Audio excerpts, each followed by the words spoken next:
आज पढ़ते हैं हम महाकवि सूरदास जी का जीवन परिचय।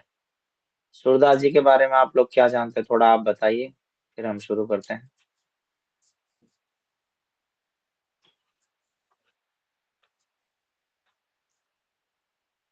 कोई भी जो थोड़ा बहुत जानते हो आप बताइएगा।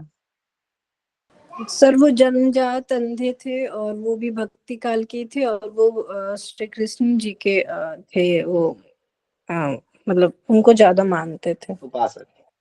उपासक थे। उपासक बोलते हैं। ठीक है पूजा जी, बहुत बढ़िया। और आइए सामने।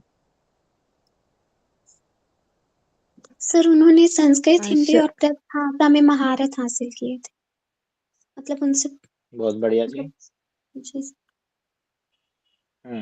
और कोई बोलना चाह रहा था, आइए सामने। सर उनके सुर ये सागर, नील दमयंती और सुर सावली ये ग्रंथ थे। ये और प्रमुख उनके ग्रंथ है उनके, सुरसागर, सुरसावली और नल दमयंती। सुर सागर, नील दमयंती और सुर सावली। बहुत बढ़िया सोनाली जी। सर जी इनकी जो और रचनाएं हैं वो कृष्ण और राधा के प्रेम के ऊपर केंद्रित है सर। ठीक है जी, बहुत बढ़िया। और आइए सामने। जिसको भी जो पता है, थोड़ा बहुत भी जो भी पता है, देखो आप बोलोगे तभी काम चलेगा, ऐसे तो बात बनेगी नहीं। कुछ आप बताओगे, कुछ मैं बताऊंगा, तभी क्लास ओवर होएगी ना। सर इनको पहले भारतीय महाकवि बोला गया है, सूरदास जी को। बहुत बढ़िया। अच्छा, एक हमने यूनिक चीज पढ़ी थी पिछले जो हमने जीवनियां पढ़ी है। एक ऐसे योगी हुए जो जिनका जो है, जिन्होंने अपने प्राणों का त्याग बाहर विदेश में जाके किया, और उन्होंने बोल भी दिया था 1 महीना पहले कि गुरु के द्वारा जो मेरा कार्य था वो पूरा हो चुका है। क्या नाम था उनका, कोई बच्चा बताएगा? महर्षि महेश योगी। नीदरलैंड व्लोड्रॉप में हुआ था उनका, ठीक है। वो सबसे यूनिक था। उन्हीं की जीवनी में आता है कि उन्होंने राम नाम की मुद्रा चलवाई थी, जो कोई नहीं चलवा पाया है। दो मेन पॉइंट हो गए। यहाँ आता है संत कबीरदास, गोस्वामी तुलसीदास, कालिदास, ठीक है, ये कवि हैं। सूरदास जी को महाकवि की उपाधि मिली थी, तो ये अलग से क्वेश्चन बनता है, ठीक है। किन्हें महाकवि की उपाधि मिली थी, तो वो सूरदास जी आएगा। इस क्वेश्चन को आप नोट डाउन रखना, अच्छे से ध्यान में रखना, ठीक है। आशा जी, आप कुछ बता रहे थे। हाँ सर, वो सारस्वत ब्राह्मण भी थे। ब्राह्मण फैमिली में उनका जन्म हुआ था, सारस्वत ब्राह्मण। हम्म, और उनका जन्म तिथि जन्म 1478 में उनका जन्म हुआ। ठीक है जी। और आइएगा फिर सामने। सर इनको अकबर ने अपने दरबार में बुलाया था और कहा हम्म, था कि अम, प्रभु भक्ति का इतना अच्छा वर्णन आपने किया, तो कोई स्वस्थ व्यक्ति नहीं कर सकता। आपने जैसा प्रभु भक्ति का वर्णन किया है, कोई स्वस्थ व्यक्ति भी नहीं कर सकता है। हम्म, और अकबर ने कहा आप मेरे राज गायक हो जाइए। ठीक है जी, बहुत बढ़िया। देखते हैं, ये सारी बातें आपको पढ़ने में आएंगी अब। हम पढ़ते हैं महाकवि सूरदास जी का जीवन परिचय, ठीक है। पहले पढ़ेंगे उनका जीवन परिचय, फिर गुरु से भेंट कैसे हुई, सूरदास जी की कुछ प्रमुख रचनाएं हैं, और उनका देह त्याग, ठीक है। पढ़ते हैं जीवन परिचय। सूरदास जी पहले ऐसे भारतीय संत हुए जिन्हें महाकवि की उपाधि प्राप्त हुई। ये अकेले भारतीय ऐसे संत हुए। यहाँ संत नाम है, यहाँ कवि नहीं है, ठीक है। तो संत को ध्यान रखना। भारतीय संत परंपरा के ऐसे पहले संत हुए जिनको महाकवि की उपाधि प्राप्त हुई थी। सूरदास जी एक कवि भी थे और एक संत के साथ साथ महान संगीतकार भी थे। इनका जन्म सन 1478 ईस्वी में रामदास सारस्वत के घर में हुआ था, जो जन्म से ही अंधे थे। इनका जन्म स्थान रोनकता नामक गांव में हुआ था, जो आगरा मथुरा मार्ग पर स्थित है। दिल्ली के नजदीक ही है वो गांव। दिल्ली और फरीदाबाद स्टार्ट हो जाते हैं। आप दिल्ली के बारे में जानते तो दिल्ली साकेत, साकेत के बाद साकेत, साकेत के बाद तुगलकाबाद, फरीदाबाद स्टार्ट हो जाता है, वहां से ये जगह थी। ठीक है, तो वहां इनका जन्म हुआ था। फरीदाबाद से आगे वल्लभगढ़ जगह है, वो वल्लभाचार्य जी के नाम पर है। ठीक है, इनका जन्म स्थान जो है रुनकता नामक गांव में हुआ था, जो आगरा मथुरा मार्ग पर स्थित है। जैसे ही ये बड़े होते हैं, कृष्ण के प्रति अनन्य प्रेम की भक्ति करते हैं। अच्छा, ये अपने चारों भाई बहनों में सबसे छोटे थे, चौथे नंबर पे थे। ठीक है, तो ये जन्म से ही अंधे थे, और अंधे होने के कारण माता पिता को बड़ा इसको हीन भावना से देखते थे कि कहाँ अंधी औलाद पैदा होगी घर में। तो माता पिता इनको केयर नहीं कर पाए, इनकी ज्यादा केयर नहीं कर पाए। इनको माता पिता का प्यार नहीं मिला। कर नहीं पाए क्या, उनका मन हट गया कि अंधा बच्चा होगा, इसको मार भी नहीं सकते, और पालेंगे तो करेंगे भी क्या इसका, पाल के इतना बड़ा करके। ठीक है, तो हो जाता है कोई डिसेबल, हो जाता कोई चाइल्ड, तो उसमें हो जाता है।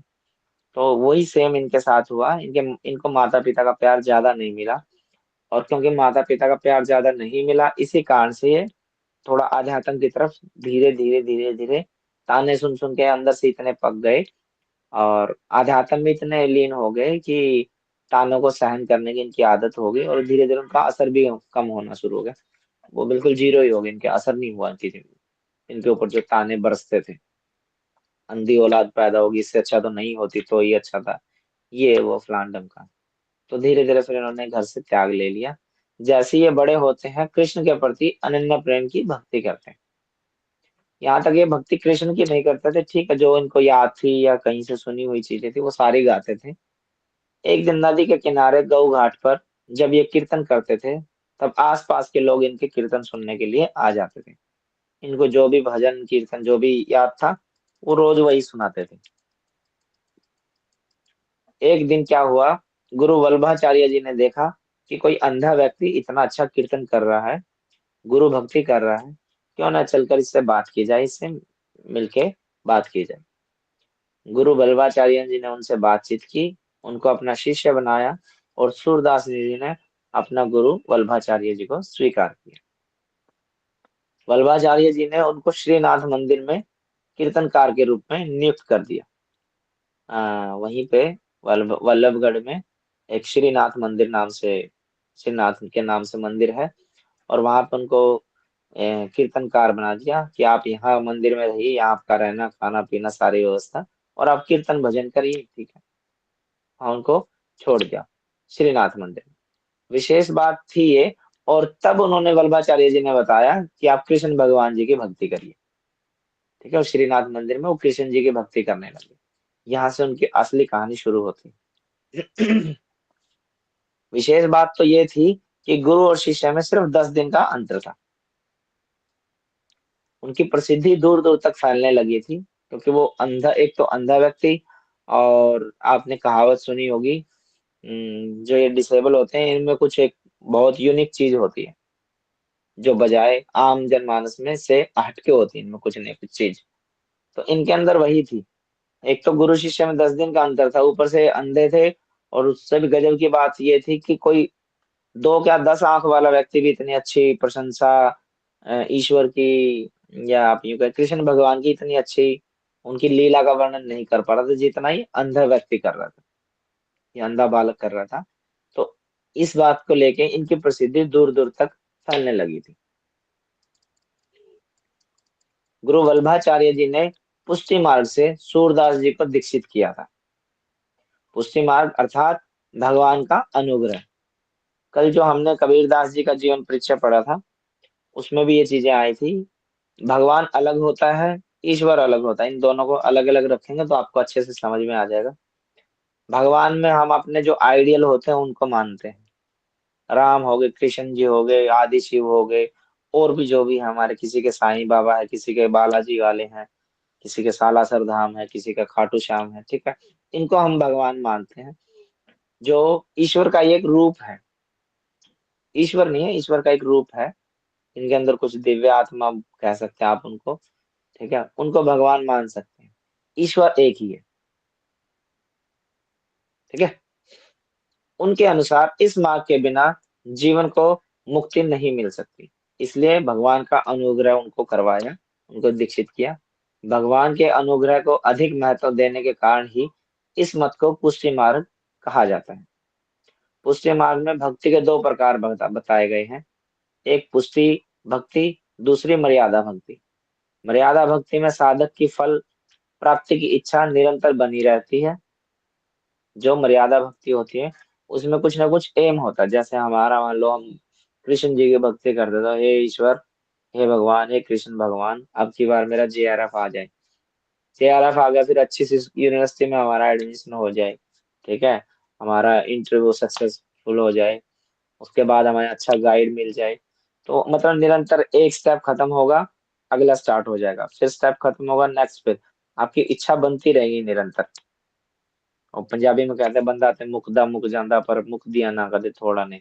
आदमी मर जाता पर इच्छाएं नहीं मरती, ठीक है। तो इसमें इच्छाएं आपकी निरंतर बनी रहती हैं।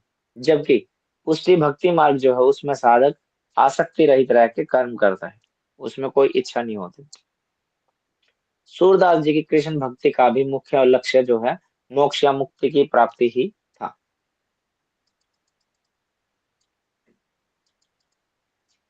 ऐसे संगठन का निरंतर यही काम था, सुबह नहा धो के आए और पूरा दिन कृष्ण की लीला करनी उस मंदिर में, श्रीनाथ मंदिर में, ठीक है।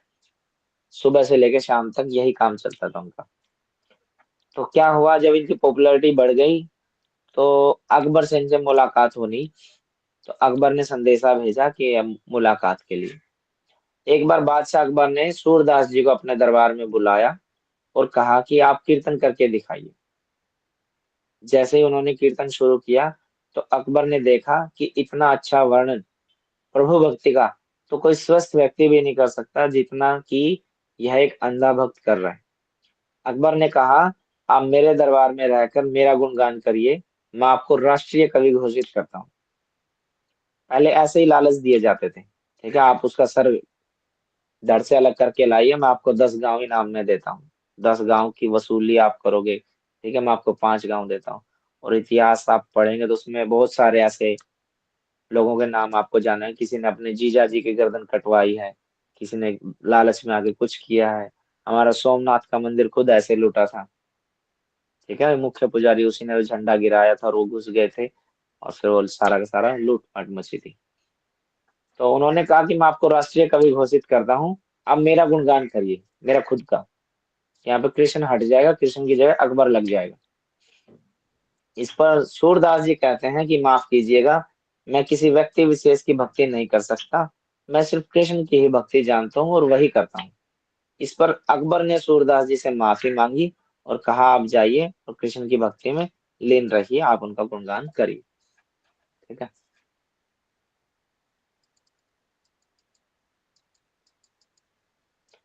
उसके बाद ये बात उन दिनों की है। तानसेन का नाम सुना होगा आपने, जी किसी भैया। बच्चे ने तानसेन का हाँ नाम सुना, जो म्यूजिक लवर होंगे उन्होंने सुना होगा जरूर। तानसेन यस गाता था अकबर के दरबार में, वो किला अभी भी जैसलमेर के अंदर है। यस सर, वो नवरत्न में से भी थे ना, अकबर के नवरत्न में। हाँ, अकबर बैठ के ऊंचाई पे सुनते थे और पानी के अंदर उनकी जगह बना रखी, वहां बैठ के तानसेन गाते थे, ठीक है। तो वहां इनके नियुक्त किया गया था, पर ये वहां से छोड़ के आ गए थे। इनकी कुछ प्रमुख रचनाएं हैं। सूरदास जी की भाषा शैली ब्रज थी। इन्होंने अपनी कृति जो है ब्रज भाषा में ही लिखी और जिनमें 5 प्रमुख ग्रंथ हैं, सूर सागर, सुरसावली, साहित्य लहरी, नल दमयंती और बेहालो। ये 5 इनकी प्रमुख ग्रंथ हैं। इनके अलावा और भी हैं जो प्रमुख है, उनके नाम यहाँ लिए गए।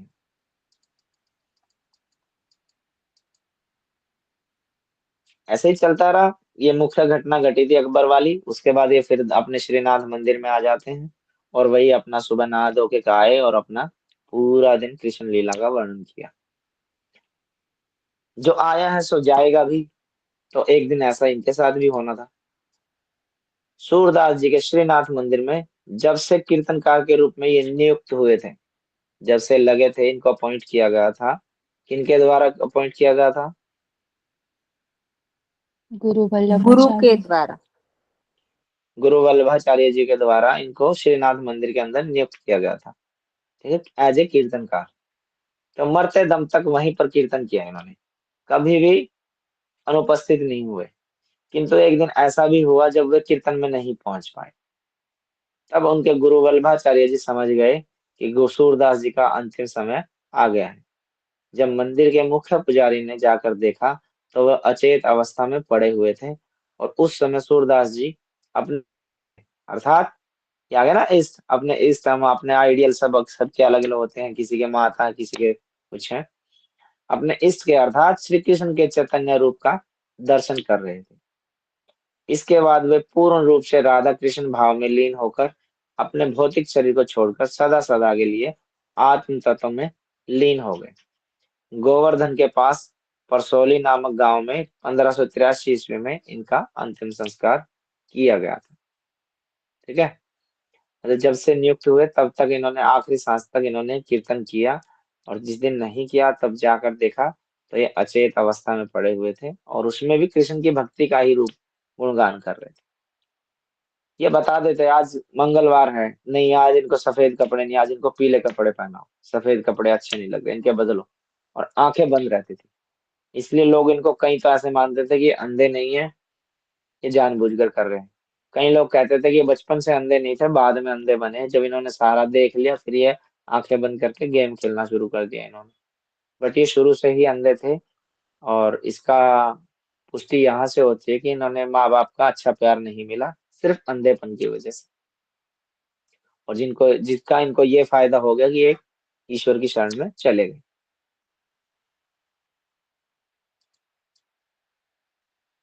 आज हम इतना ही पढ़ेंगे, कल हम गोस्वामी तुलसीदास जी के बारे में पढ़ेंगे, तो आप लोग पढ़ के आना।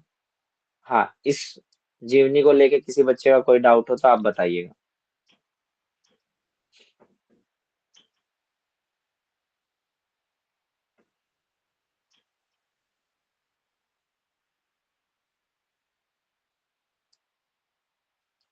बताइए, सर किसी बच्चे का कोई डाउट हो इनकी कुछ। हाँ बोली और ऐसे भाषा भाषा शैली वगैरह में। हाँ, आई तो थी आपके सामने, देखिए सूरदास जी की भाषा शैली जो है ब्रज थी, क्योंकि आगरा जी मथुरा पे सर। वहां पे वहीं रहते थे ना, तो वहाँ उस एरिया में ब्रज भाषा बोली जाती ज्यादा। ठीक है, ब्रजवासियों की होली फेमस अभी आने वाली है। ठीक है, तो ब्रज भाषा थी, और इन्होंने अपनी कृति जो है वो ब्रज भाषा में ही लिखी, जिनमें से 5 प्रमुख ग्रंथ हैं। देखिए यहाँ प्रमुख लिखा है, यानी कि प्रमुख ये हैं, इनके अलावा और भी हैं जो ज्यादा पॉपुलर नहीं हो पाए। उन 5 में से सूर सागर, सुरसावली, साहित्य लहरी, नल दमयंती और बेहालो, ये 5 प्रमुख ग्रंथ हैं। भाषा शैली ब्रज थी। और किसी बच्चे का कोई डाउट हो तो बताइएगा।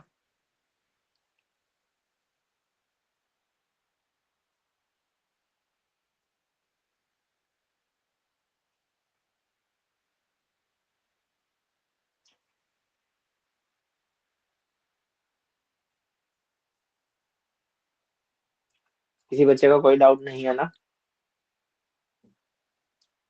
No sir. जी, समझ में आ रहा है ना आपको? Yes sir.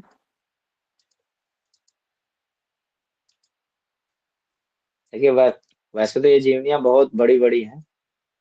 ठीक है, 110 साल का, 115 साल का जीवन जो है हम 2 पेज पे नहीं लिख सकते किसी भी व्यक्ति का। तो ये तो